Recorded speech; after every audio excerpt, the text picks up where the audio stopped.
确定上市了。我也不知道吧。对。哪一国的？是说美国？委内瑞拉。啊？委内瑞拉。委内瑞拉的。智利。有意思。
is up at the top, the two lines of text. So what this graph implies is that in addition to Wuhan, we are expecting to see epicenters of self-sustained or self-sustaining epidemics in these other major city clusters on the mainland. That is, they will not just be exported cases from Wuhan, that the exported seeds will most likely actually start a local epidemic. All right? That is what these curves actually mean. The question is, can this be contained within the mainland of China?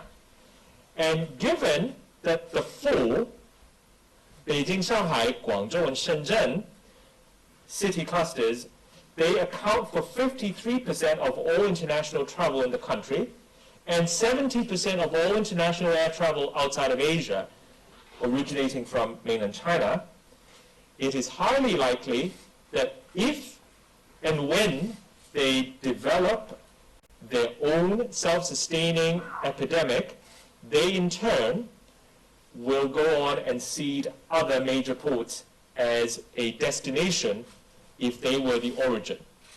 OK？ 好啦，最尾用翻中文講一講，我哋要睇得到呢，就係話而家似乎係喺內地，除咗武漢之外，唔係好明顯喺而家已經公佈同埋可知嘅數字或者個案咧，睇得到喺其餘嘅省市係有自己嘅本土傳播。因為到而家為止咧，如果係睇數字咧，其實似乎絕大部分都仲係一個嘅外輸嘅個案，係從武漢外輸去全國其餘嘅地方嘅。但係假如我哋嗰個推算係正確嘅咧，我哋會認為喺其餘大，尤其是大嘅城市咧，佢哋十分之有可能係會有自己持續嘅本土嘅傳播，而令到咧佢再唔係淨止係一個傳入嘅個案。咁當有呢件事如果發生之後咧，因為北上廣深係喺佢哋呢啲大嘅城市群嘅機場，而係用航班去連結全世界其餘唔同嘅地方。喺呢4個加埋咧，其實係全國如果係出國嘅航班咧，佢哋係佔50%多。如果係喺亞洲以外嘅咧，就更加係佔咗70%。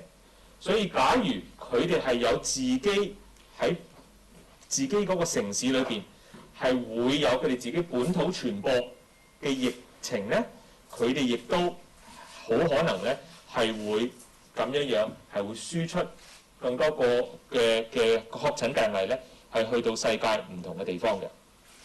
好啦，但係我一定要講，所有呢啲嘅推算係預計，除咗係武漢自己本身已經有一個圍堵嘅封城行動之外咧，係冇任何其餘公共衛生嘅政策或者措施。咁所以呢一個咧，可能係比較悲觀少少嘅一個推算，因為大家都知道喺而家咧，喺全國唔單止喺武漢同埋佢附近嘅城市群，喺好多其餘嘅地方都做咗陸續咧係做緊咧好多唔同嘅干擾措施，希望個疫情咧係會減慢啦，同埋唔會嗰個確診嘅個案或者個病例咧係會增加得咁快。咁所以如果加咗呢啲嘅公共衛生嘅干擾措施，會唔會令到我哋而家個推算係會比較樂觀啲呢？我但願如此，但係冇辦法喺呢一個基礎上邊咧去做一個估算，所以呢一個咧係會比較係未有一個公共衛生嘅干預底下咧，我哋嘅推算。咁亦都正正就係話，我哋係要防患未然，希望咧就係話，如果我哋係冇好多公共衛生嘅干擾措施，係會發生咁嘅事嘅。咁如果我哋係應該點樣準備，亦都係做多啲、做前啲，希望咧係喺呢一個嘅疫情咧係唔會好似呢一度咁推算咁樣去發展，好嘛？好啦，最後啦，呢個咧其實都係睇翻我頭先所講嘅啫。你見得到武漢真係喺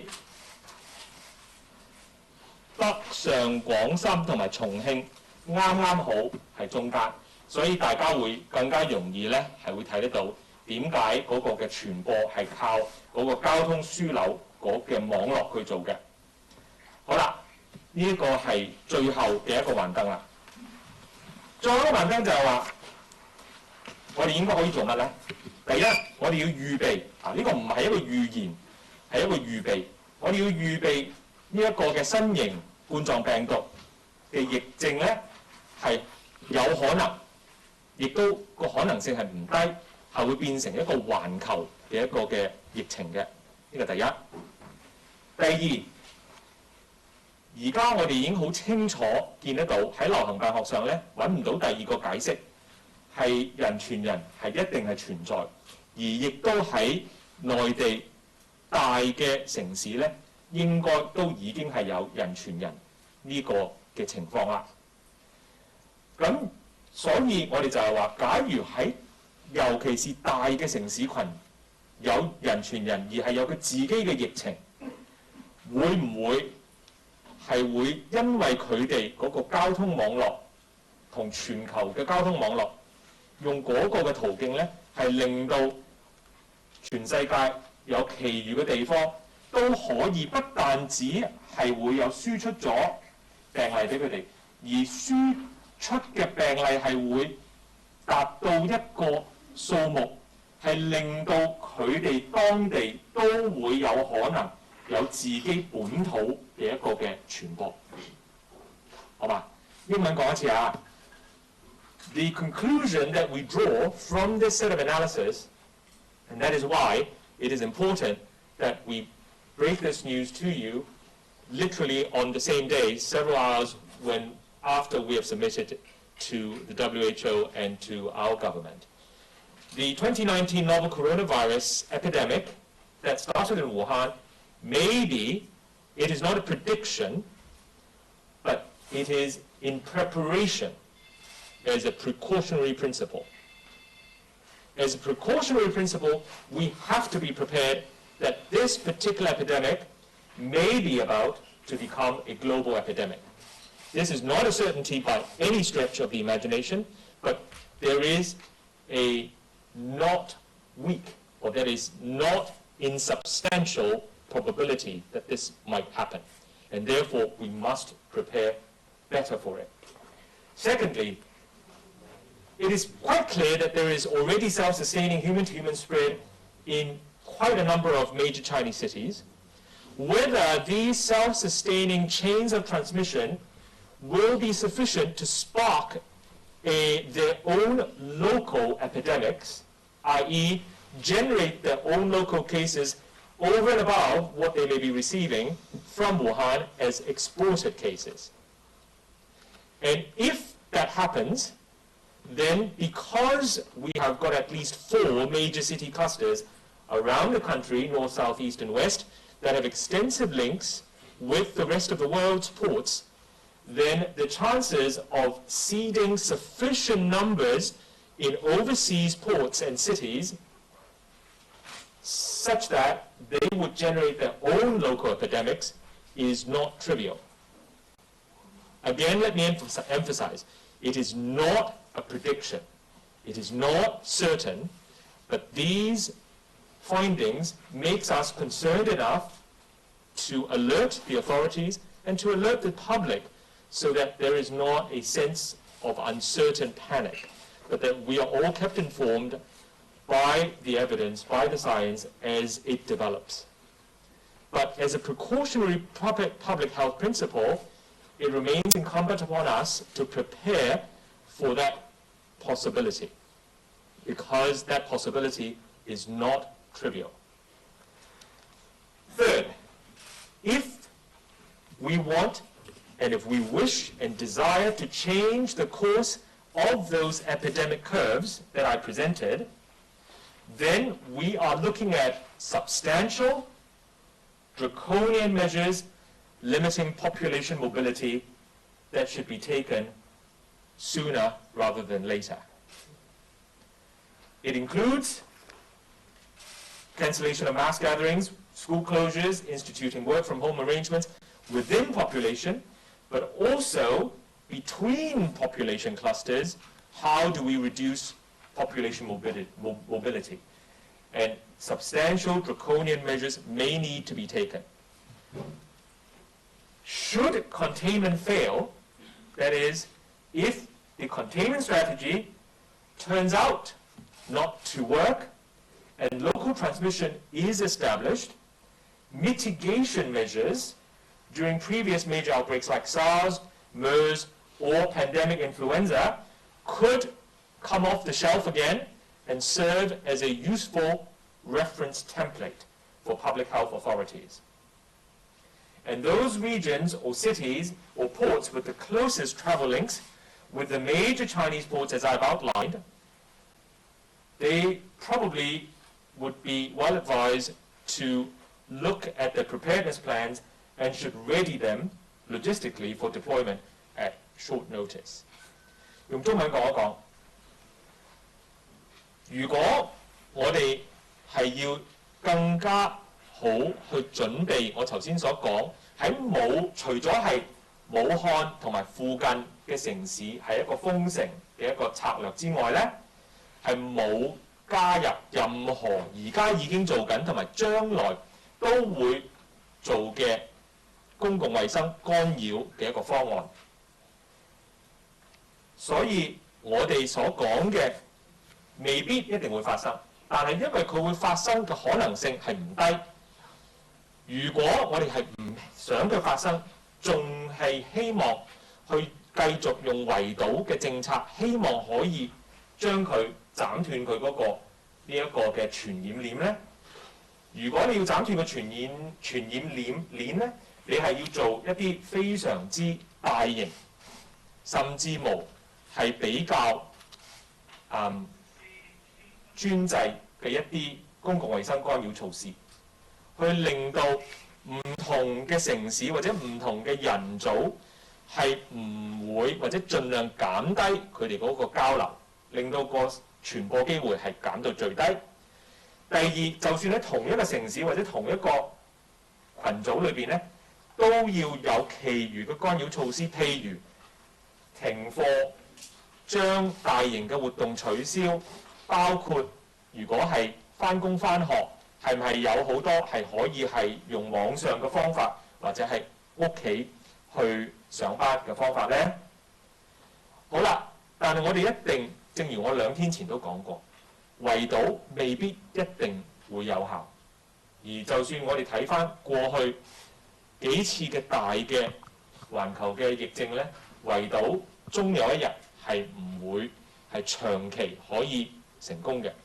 咁我哋要變成一個緩衝嘅策略，而緩衝嘅策略呢，其實我哋過去呢20年呢，係經歷咗沙士、中東呼吸道綜合症、09年嘅豬流感大流行，甚至乎喺長三角13年發生嘅新型嘅流感 H7 流感病毒，呢啲呢，其實都係衛生當局呢，無論係國內或者國外呢，都係有呢啲嘅應變計劃嘅。咁可能咧就係而家就係去將呢啲應變計劃隨時係後面，亦都係隨時咧係可能係要啟動啦。好，我講嘅就係咁多，咁啊睇睇有冇啲。Thank you, Professor Lang, Professor Wu. So once again, please announce your media organization first. I'm going to take this side first this time, okay? 3 from here and then the other side. AFP, please.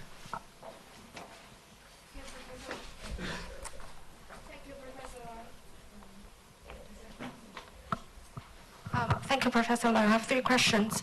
So would you actually advise the government to also restrict immigration of passengers from the 5 major mainland Chinese cities you have listed so that the government can really get ahead of the epidemic? And the second is WHO is yet to declare this to be a global public health emergency, but you're predicting that it's going to be a global one. So would you actually advise WHO to make such a declaration? And the third question is, how many cases are you estimating, imported cases, are we looking at Hong Kong going to have in the coming days or weeks? And how close are we actually to a communal outbreak? Thank you. Right. So let me just answer your first question first. You're asking about, in addition to what government announced around 10 or 11 last night about Hubei province, should they do more? As I said, both your first and second questions about the Hong Kong government and the WHO, I have, as of this morning, just after 7, I sent them what I have just shown you. And I think that what I will be saying to both is that we should prepare for this worst scenario, and it is what we think a rather precautionary pessimistic scenario, because this is done without any major public health interventions. All right? So this shows us what might happen if no substantial interventions were to intervene. My advice would be that the Hong Kong government should definitely look at the possibility and not really sort of go and answer the question, should we do more, about more Chinese major metropolitan clusters, or indeed for most of the country, but rather how can we sustain Hong Kong's food supply, Hong Kong's ability and capacity to deal with a major epidemic if we were to interrupt those logistic chains. So the question is not whether or not to do more. The answer to that should become clear with this set of findings. Yes, we must do more. The question really is, how can we make sure that it is feasible, implementable, and enforceable? As to your second question about the public health emergency of international concern, there are more than one criterion in terms of whether and when to declare a fake. I am no expert in the fake definition or the declaration, but I am sure that the WHO and its fake committee members, the emergency committee members, can take reference from our set of findings, as well as those in 3 or 4 major epidemiological modeling teams around the world with whom we've had close collaboration and contact, and it appears to me that they are coming to similar conclusions. And your third question is about specifically if we were to look into the crystal ball, how many cases is Hong Kong expecting? The big question is, I don't know. But I think that what you're really trying to ask, if I may, is Hong Kong going to remain only a recipient of the occasional exported cases, or would we receive so many exported cases, whether apparent or not, that they would be able to spark a local epidemic? I think that is really the question, and at the moment, nobody could tell. But I think that that is why we need to do much more and be much more alert and vigilant. There are some things that are at the government policy level, and then there are others at the individual level or at the organization, school, workplaces, and this is the time where we all pull together, and hopefully Hong Kong will be able to pull through this just as we have for our previous epidemics. Okay, the second one, CNN, please. Hi, Isaac from CNN. So what is the WHO's understanding of the virus's capability to spread before common and obvious symptoms show? And there are many people showing up at hospitals complaining of symptoms, and should all of these people be tested, especially in the mainland where there's an overflow in several major hospitals of patients complaining of symptoms? And we're even seeing reports that some patients complaining of symptoms have been turned away from hospitals due to overcrowding. And how does that affect the ability for authorities to be able to contain the outbreak? And finally, how do you handle dealing with so many potential cases when symptoms are not obvious or similar to other illnesses? Oh, sorry, where symptoms are very similar to other common illnesses. Right. Can I take each of your 3 questions in turn, if I may? So the first one is, you're asking about the severity profile.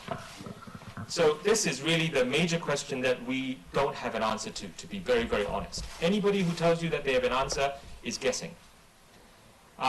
What you need to do is really to go and do extensive testing of the full range, the full unbiased, unselected sample of potential cases.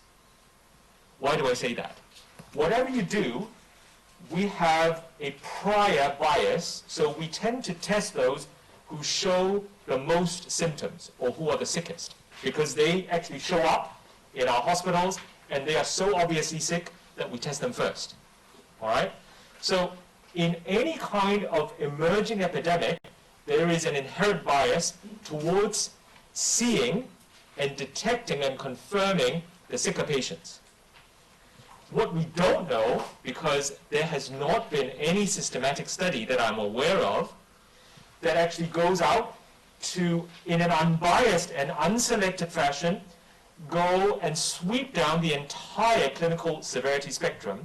So for example, if you are now in the ICU, if you are now suffering from severe pneumonia, and you have a cause that is otherwise not diagnosed, obviously you'll be tested. But we are not yet testing outpatients, for example, who show up with upper or lower respiratory symptoms. We're not testing everybody who comes in, as you put it, into the emergency room with milder symptoms. And we're definitely not testing nearly enough the close contacts who are not even sick yet, right? Because those would be the people who are likely, if they had been infected, but if they actually don't show any symptoms or mild symptoms, you would get the highest yield. And then finally, you would go and test the general population to see whether they are carriers of this new bug. And because everybody, to be really very, very frank, I think everybody, especially the frontline health workers here and in Wuhan and all over the country, they are really already at the top, at the peak of the capacity that they can possibly bear. It is very difficult, in fact, inhumane, to ask more of them. Secondly, in addition to human resource constraints, you are looking at laboratory capacity constraints. This goes to the surge capacity issue. Do we even have the laboratory capacity to have such a massive ramp-up of testing in terms of RT-PCR tests?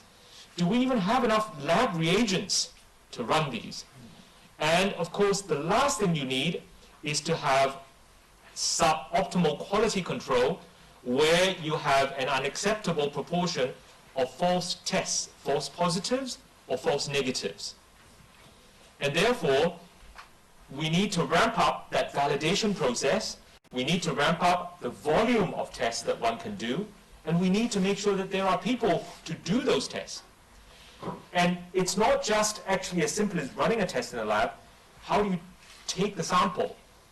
If you take the samples in an incorrect or suboptimal manner, you could just as well actually miss a positive case. So everybody is under an extraordinary amount of pressure, as I said, here in Hong Kong as well as everywhere.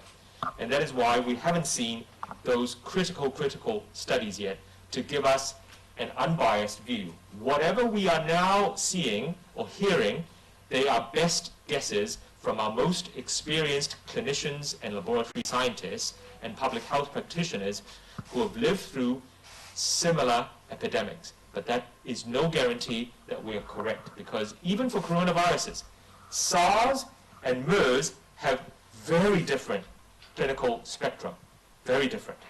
And so I think that what I'm hoping for is that viral shedding, which is a proxy for infectivity, how likely an infector is to infect somebody else. If viral shedding is a proxy for infectivity, scales with symptom severity, then we might have a better fighting chance. Let me say it again. That is, if the more symptoms you have, the higher viral load you have, and therefore the virus that you shed has got a higher intensity, and therefore you're more likely to infect somebody else. If that scales, and preferably even exponentially, that would mean that those who show mild or no symptoms are much less infective, or perhaps not even infective. But that is a conclusion that we can only hope for, but we have no evidence of. In preparation, we must prepare for the possible outcome that they are just as infectious. Now, and your question about crowding. Now, of course, when we say, look, within population measures, you want to avoid crowds. But hospitals are a magnet in the event of an unknown, previously unknown pathogen. You are going to attract a lot of people who may have symptoms that are so similar across different bugs, only one of which is this, who all crowd in and want to be tested. And so it is possible that they all come together, and there could be a major super spreading event while they all wait in the waiting room. And so I think that capacity control or crowd control within hospitals and infection control under those crowded conditions is very difficult. But it is something that I think hospitals should try our level best to manage. Now, there is no perfect solution and there will not be perfect execution. But we're all living in very difficult times, and I think a mutual understanding between those seeking care and those providing care is really critical to us all pulling through. And then third, you said, what happens if there are too many cases to count? There is actually a paper published in The Lancet that from about 8 or 10 years ago, I can't remember now, that we wrote together with colleagues at Harvard, and I'm now beginning to pull that paper out to remind myself what exactly we should do when the numbers become absolutely overwhelming. Next. Okay, next, Bloomberg, right? And then we'll go over there for another 3 questions. Hi, so there have been new revelations that the virus can spread during the incubation period when patients are incubating and they're traveling around. Does this mean the virus is more dangerous? And also, does this mean that the current screening measures within China and Hong Kong and Macau are become more inefficient? It's the exact same answer to what I just explained. So nobody really knows. Number one, the clinical spectrum. As I tried to explain the last time, SARS, if you got infected, you will become moderately to severely sick. There are virtually 0 asymptomatic cases. MERS is much more like other common respiratory viruses. There's a very large submerged part of the clinical iceberg. What novel coronavirus 2019 is going to turn out to be, we don't know. But it does appear to look slightly more like MERS than SARS. But that's really clinical observations amongst subgroups. And those studies really have not been done. And whatever we're doing now is really the best guess. And as I said, we might have a fighting chance if viral shedding, which is a proxy for infectivity, scales with symptoms. I.e., even though you may be infective, but you are way less infective than if you actually show symptoms or otherwise. So that is something that is a critical knowledge gap that everybody around the world is trying to work on at the moment. 各位男士 RGHK。係教授想問翻，即係第一樣嘢咧，就係內地嘅確診個案咧，即係俾你個估算咧，其實都係即係要即係大幅係低嘅。即係想問下，其實你會點樣去估？其實會唔會係有虛報嘅情況，甚至係其實係有啲個案根本係未確診到，其實就可能死鬼咗，根本都唔會計得到落去咧。另外第二，頭先你有講到即係5個城市即係以案例嘅模型咧，其實都係比較即係容易係 spread 到過去。你頭先都講到話，即係要用啲大型同埋專制嘅措施，你會唔會係即係都建議特區政府啦，其實係排除埋呢4個直轄市加埋即係係啦，即係深圳呢啲人咧係即係進一步入境。第三就係想問翻尋晚嗰個措施，其實即係。都有啲即係聲音都講到咧，其實係唔俾佢哋入境，但係都有機會係要講大話，可能係為咗即係香港嘅即係醫療制度可能比較好，而為咗入嚟香港醫。其實喺呢一方面係可以點樣防範即係呢一種嘅情況？唔該。好可唔可以答咗你3條問題係咪？答咗你第一條問題先咧，即係嗰個所謂點解公佈數字係2000幾，我哋去推算就算係有症狀嘅都係2萬幾，甚至如果計埋係喺潛伏期嘅係4萬幾，點解會爭10倍咁多咧？係咪？嗱，其實咧，我諗大家都要明白，即係我唔去深究呢一個，即係話究竟係咪有虛報啊、漏報啊，或者係唔報啊？抑或係其實因為喺任何呢啲疫症咧，尤其是係初期咧，根本都冇一個測試劑。大家都記得，我哋測試劑係喺宣佈咗有呢個疫情之後一段時間先至會有嘅，因為你要有咗嗰個基因排序啦，睇翻佢2段唔同嘅基因嗰個排序，跟住去做呢個叫做 RT-PCR 嗰個快速測試。咁所以喺前段嗰啲咧，你係好難話再揾翻佢嘅確診嚇，呢個第一啦，我諗。所以大家都要明白，即係亦都有一啲係我諗都要俾翻一啲嘅合理嘅懷疑嚇。咁第二咧就係話，當你多到，正如頭先CNN 嘅朋友咧都問啦，就係話你嗰個急症室或者你嗰個門診咧係多人到根本冇辦法係去承受嗰個負荷，亦都係未必係可以做得到每一個有可能發病，尤其係病情比較輕嘅，係可以做得到呢一個嘅快速測試。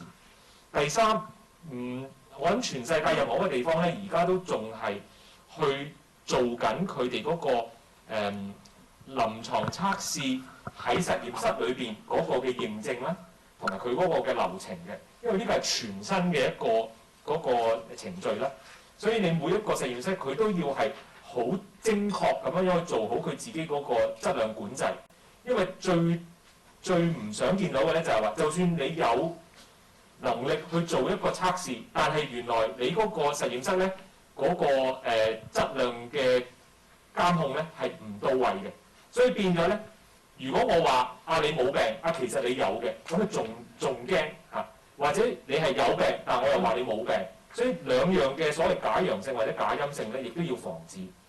咁最後就係話，究竟有冇咁多嘅化劑，即係 reagent， 去全球而家都會係搶購緊，要呢啲化劑咧去做呢一個嘅快速測試。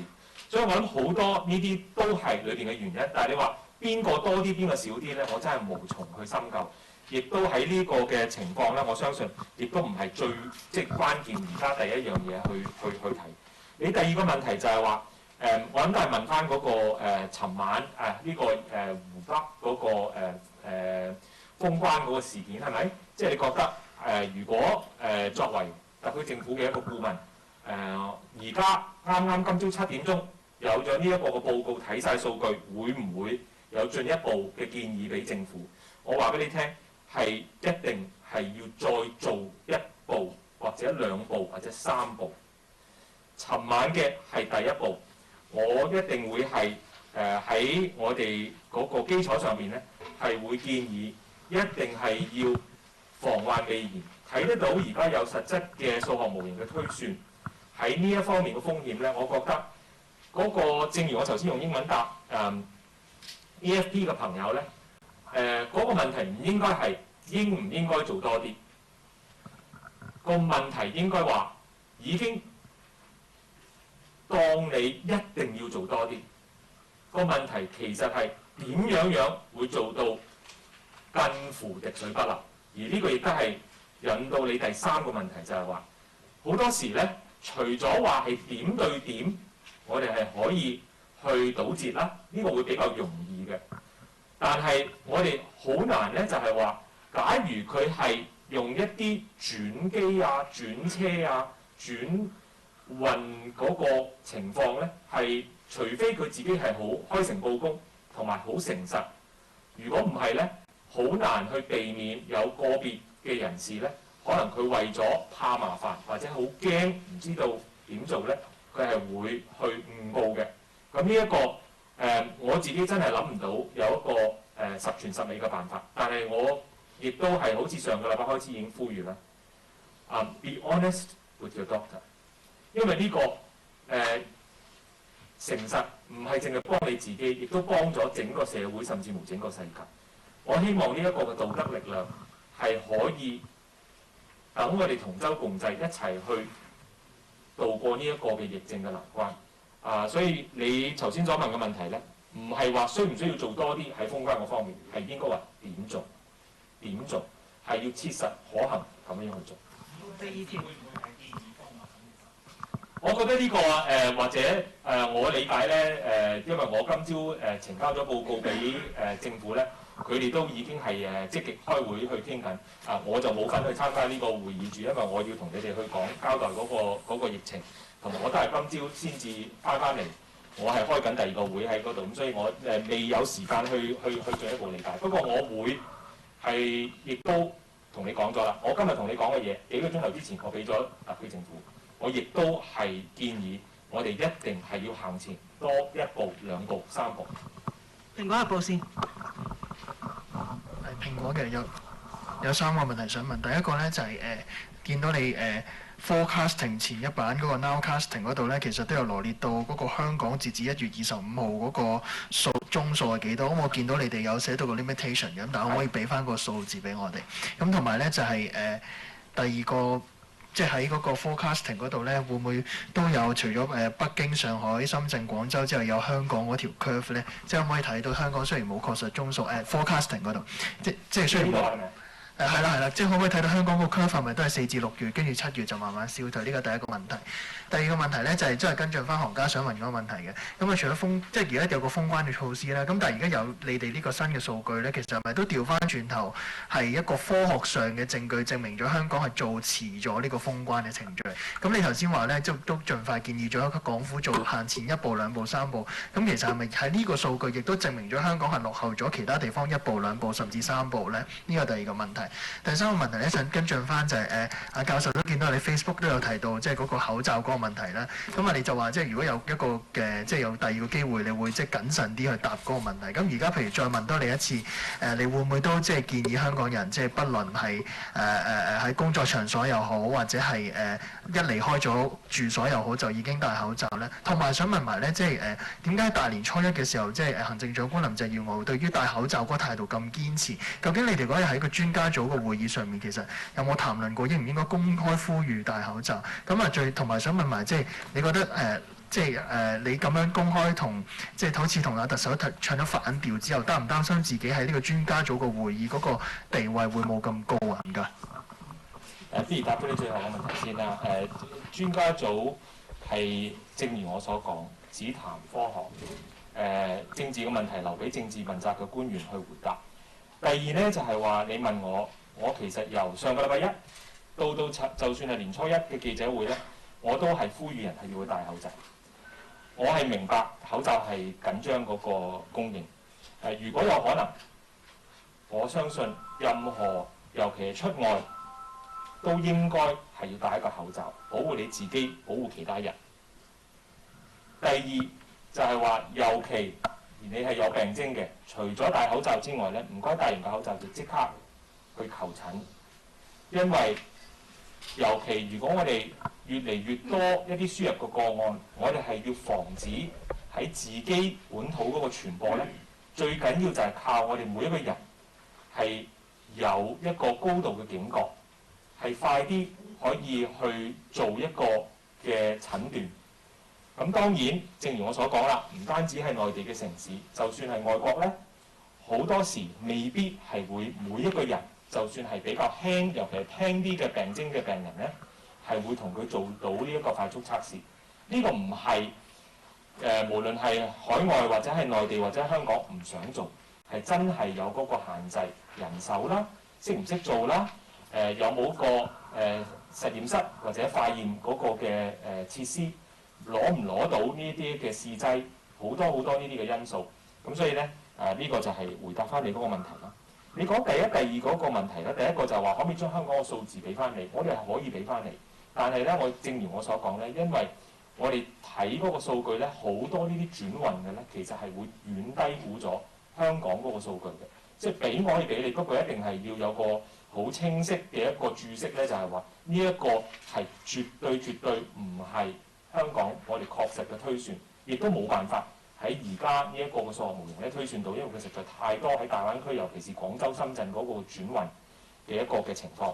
最後你個問題就係話呢一個嘅幻燈咧，會唔會有香港嗰個嘅 curve 咧？唔會，就係因為嗰個轉運嘅問題。但係你可以當廣州、深圳就係同香港差唔多嗰個時間啊。我唔可以講話佢有幾大啊，或者有幾多個確診嘅數字。但係個時間咧，或者個時序咧，大概你係會睇緊，就係廣州、深圳，因為佢係嗰個成個數學模型係靠佢嗰個交通樞紐同埋嗰個網絡去推算出嚟嘅。所以你睇翻喺深圳同埋廣州咧，就係差唔多。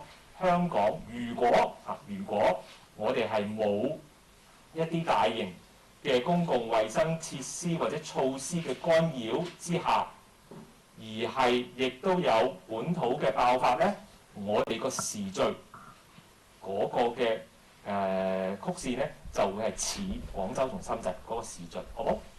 第3條明報。教授你好，明報。想問一問咧，第一就係嗰個我見到最新嗰個基本繁殖率同埋 doubling time 咧，同埋即係截至到年初一個數字咧，咁好似係比起你之前響政府記者會嗰度講係有啲唔同，係咪顯示咗你哋最新嘅估算係見到呢個病毒係更加勁咗咧？第二就係想問下即係其實都係頭先嗰個問題啦。咁如果內地好多城市都會有一個即係本土嘅持續嘅傳播人傳人，咁我哋除咗嗰啲大城市之外，其實應唔應該即係你講嘅1步、2步、3步，係咪應該係全面禁止內地嘅即係旅客係入境咧？咁第三就係咧其實而家嗰個密切接觸者嗰個嗰個隔離嗰個情況咧因為係要即係嗰個患者要確診咗，咁佢嘅密切接觸者先至會係即係隔離啦。咁個患者有症狀，距離佢嘅確診其實都可能爭1日。咁其實而家呢個制度其實有冇漏洞咧？會唔會令到嗰啲密切接觸者佢係翻去個社區，佢可能播多1日咁樣咧？唔該。你對唔住第3個問題，可以問多次，唔好意思。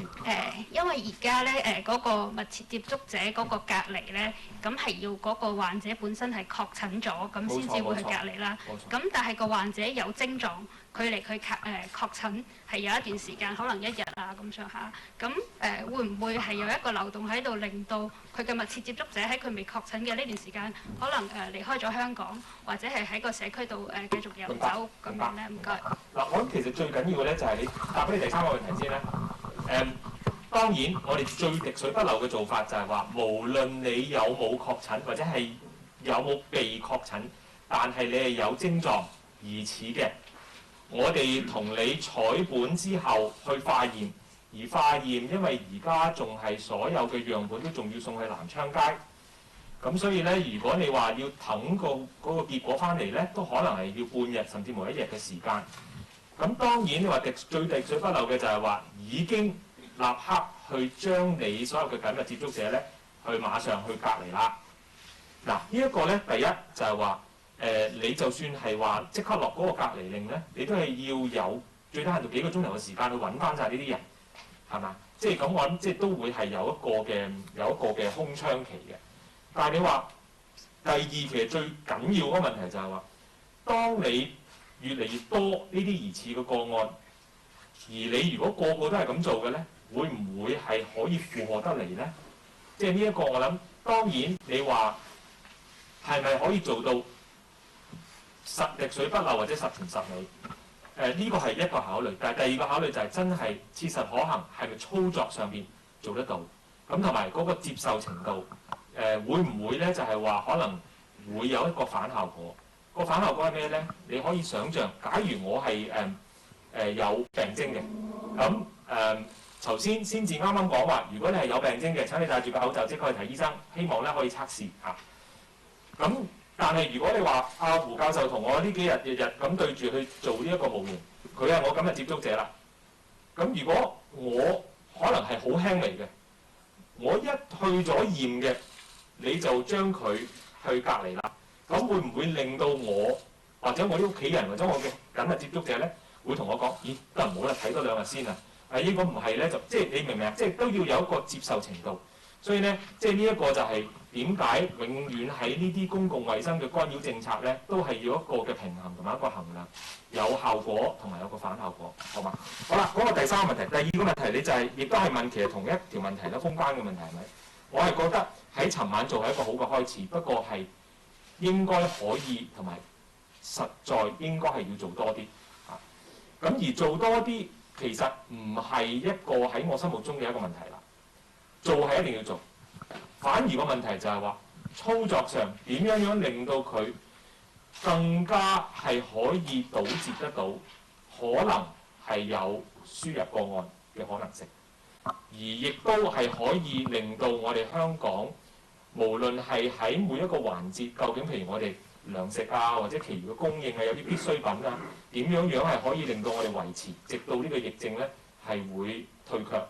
咁而大家亦都見得到咧，其實呢個疫症咧係有一段日子嘅嚇。咁所以即係呢一個咧就係話，我絕對覺得係未夠，係要做多一步、兩步，甚至乎3步。但係點樣去做呢一個就係而家係應該馬上去做個執行嘅細節嘅問題，好冇？最後你個問題就係問，咦點解嗰個R0同埋 doubling time 有轉？嗱，我記得咧，我嗰日講都係2啦，同埋 doubling 你係doubling time 係講咗都係6日嘅，反而你係咪諗緊嗰個叫做 serial interval， 即係話由1代至到第2代至到第3代，嗰個係700日，嗰個我哋冇 list 到出嚟嚇。其實3樣嘢係連扣嘅。即係你點樣揾到個 doubling time， 你要揾咗個 R0或者個 serial interval 先計到個 doubling time 嘅，所以我哋冇 list 出嚟啫。好冇？Oh, thank you. We'll come back. Don't worry. Leading Hong Kong Standard, Marianne. Yeah, this is Marianne, Professor. You said these are best guesses, right? And you yourself is saying that best guesses, but then you're giving this like prediction that it could be without Wuhan, without the quarantine, it has gone out to major travel hubs and destinations, and international cities, international hubs, from Beijing and from Shanghai and Guangzhou, you know, to Hong Kong and all other Asian countries, and also internationally. What I'd like to ask you is that you said that it could be it's less deadly than SARS, but could be behaving like MERS. Is that? I mean, we don't know much about the coronavirus itself, the new strain of Wuhan coronavirus. How much do you know about it? Because there's so many unknowns as well. And also, if you say it's deadly, I mean SARS, if you're infected, you're gonna be hospitalized. And with MERS, since 2011, there's been, you know, outbreaks. It's not over yet. But with Wuhan as well, there are reports from the mainland, I think from CNN, that it could be more infectious when you are incubating it or you don't have any symptoms yet. So how do you balance that? I mean, do you start off a panic? You know, you're staking your own professional integrity in this study as well. And hopefully the WHO will listen to you, but there are other factors. Apparently, the Director of Health, Director General of WHO will consider before triggering fake. So, and also, my second question is, do we really need to wear masks? You know, because, I mean, if we don't have any symptoms, right, we don't have any travel history, would you really recommend that in these gatherings like this, or when you go to church or something, you know, that you have to wear masks? Thank you. Okay, let me just answer the mask question first. I think that if you go out of your home, whether it's to school or to work, or in the very crowded surroundings of Hong Kong's transportation system, it would be advisable to wear a mask. Now, having said that, please don't treat the mask as your universal protector. Number one, mask technique and hygiene when you put on and take off a mask is very important, because if the technique is not correct, you're actually going to increase your risk of infecting yourself or others compared to not even wearing a mask. All right? Secondly, coronaviruses, at least the 4 human coronavirus